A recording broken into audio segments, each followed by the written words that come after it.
Okay. So the way how cooperative learning groups work, right? You have a leader, you have a manager, and you have a supplier. So now in all groups you have like a friend who is higher than the others so they can actually help the others learn.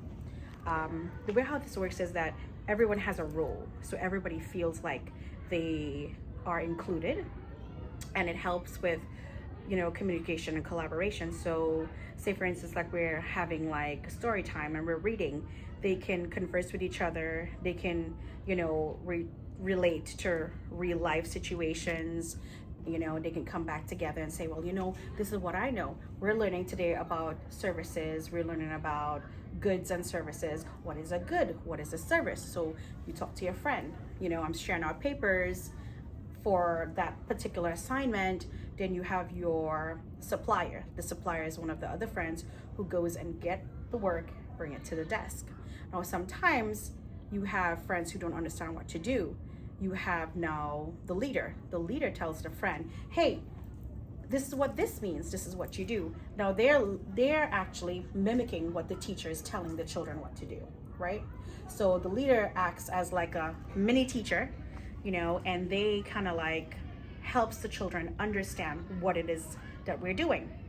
So a lot of times children learn from each other.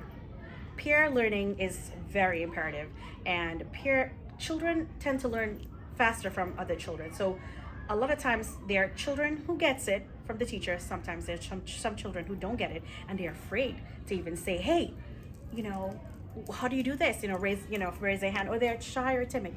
So they learn from each other. So they can communicate and collaborate like that at their table with their leaders. And then you have the manager, and that's the person who are on it, like, okay, we got to get this done, this is the time and that we have to do this. Everybody got their paper, you got your pencil.